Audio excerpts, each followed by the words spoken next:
असली सुख क्या है, असली आनंद क्या है कि रोआ रोआ खबर दे, शरीर की हर हिस्से में लगे कि मैं पूरा अंग अंग नृत्य कर रहा है, मेरा अंग अंग खुशी से भर गया। वो है खुशी, वो आनंद को तुम नहीं जानते अभी। तुम चाहे कुछ भी करो, जिस तरह से भी तुम आनंद लेना जानते हो, तुम में हमेशा दूरी बनी रहेगी, एक रस नहीं हो पाते हो, दो का बोध रहता है हमेशा।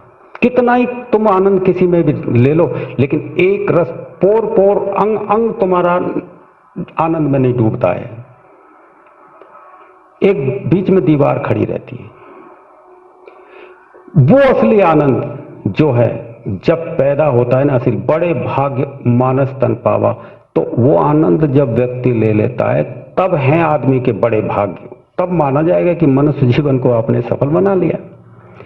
और यदि आप उस आनंद से नहीं जुड़ते, उसी को परमात्मा का आनंद कह सकते हैं। जिस आनंद में पोर पोर नाच रहा है, रोआ रोआ नाच रहा है, वो परमात्मा का ही आनंद हो सकता है। इस दुनिया से लिया हुआ आनंद नहीं हो सकता। इस दुनिया के लिए हुए आनंद को तो हम कोई भी नाम दे दें, किसी भी नाम से वो आनंद लिया जा सकता है। शादी, विवाह, जन्मदिन, वो सब कुछ भी नाम दे दो, ये तो नाम से लिए हुए क्षणिक आनंद है। उस आनंद को जो पोर पोर बोलता है, उस आनंद को कोई नाम नहीं दिया जा सकता। इसलिए उसे परमात्मा का आनंद कहा है लोगों ने, क्योंकि कोई नाम इस दुनिया से मिलता ही नहीं। इस दुनिया से उस नाम का, उस आनंद का कोई मैच नहीं कहता है। इसलिए कहा कि भाई ये आनंद तो कोई परमात्मा का ही आनंद हो सकता है। फिर उसमें तुम देखते नहीं कि जब वो आनंद भरता है शरीर में तो कैसे नृत्य निकलता है, कैसे आनंद में झूमता है। आनंद होता है जब ही झूमेगा आदमी, कभी हंसने लग जाए, कभी नाचने लग जाए, कभी रोने लग जाए। आप तो किसी कारण से रोते हैं, आप तो किसी कारण से ही हंसते हैं। यदि एक बात बताओ, कोई बिना वजह से कोई हंसने लग जाए तो तुम उसे पागल कहोगे कि नहीं कहोगे? बिना वजह रोने लग जाए, बिना वजह नाचने लग जाए, तुम यही तो कहोगे कि पागल है। पागल भी ऐसे ही करता है, बिना बात के हंसने लगता है, बिना बात रोने लग जाए, बिना बात ही वो कुछ ऐसा करने लग जाए। तो पागल में और एक परमात्मा के आनंद लेने वाले में तुम क्या भेद कर सकते हो? दोनों। इसीलिए तो भक्तों को पागल कहते हैं लोग। जो ज्यादा समझदार लोग हैं, भक्तों को क्या कहते हैं? अरे वो तो बेकार है, हम समझदार हैं, कम से कम 4 आदमी में उठना बैठना जानते हैं, 4 आदमी हमको पहचानते तो हैं कि है ये भी कुछ आदमी। ये इसको कौन जानता है? ये तो ये अपने आप हंस रहा है, अपने आप रो रहा है, ना इसको अपने से मतलब है। तो बुद्धि कभी भी उस चीज को स्वीकार करने ही नहीं देगी। यही तो तुम्हारे दूर होने का कारण है। तुम्हारे दूरी क्यों साधते हो तुम साधते इसलिए हो गए। हमें जिस स्टैंडर्ड से लोग जानते हैं, हमारा स्टैंडर्ड डाउन हो जाएगा। इस स्टैंडर्ड को डाउन हो जाने दो।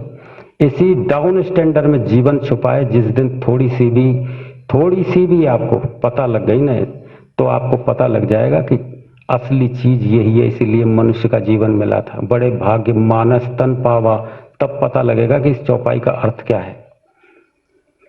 तब तक पता नहीं लगेगा। आप छोटी छोटी बातों में उलझ जाते हैं।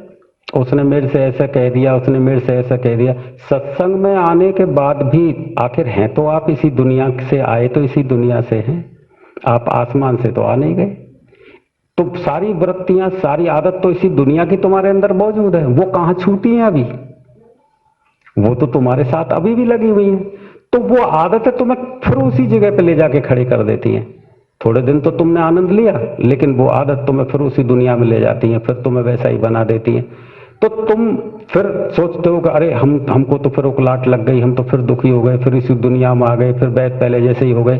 कौन लाया था उस दुनिया में तुम्हें, और तुम्हें वापस कौन लेके गया था? तुम ही उस दुनिया में आए थे, और तुम वापस लौट के जाने में भी तुम्हारा ही हाथ है। तुम्हारा हाथ क्यों है? क्योंकि पुरानी आदतें कस के पकड़ी हुई हैं। वो ढीली हो तो उन्हें होने दो।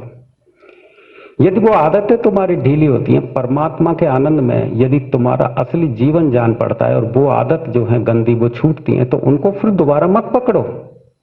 यदि तुम दोबारा पकड़ते हो तो साधक आगे नहीं बढ़ पाता है, वो वहीं रह जाएगा। उसकी साधनाएं आगे नहीं बढ़ पाएंगी, क्योंकि परमात्मा ने तो मौका दिया था तुम्हें निकलने के लिए कि इसको पकड़ो जो असली हाथ आई थी। लेकिन पुरानी जन्मों जन्मों की आदतें हैं, एक जन्म की नहीं, वो जन्मों की आदत तुम्हें फिर खींच लेती है। तो ऐसी अवस्था में जब साधक चलता है तो गुरु प्रेम ही सर्वोपरि होता है। ये ध्यान रखना बेटा, गुरु ही इस जहर को पी सकता है। जहर पीने की शक्ति केवल गुरु के पास है, तुम्हारे पास नहीं है बेटा ये शक्ति।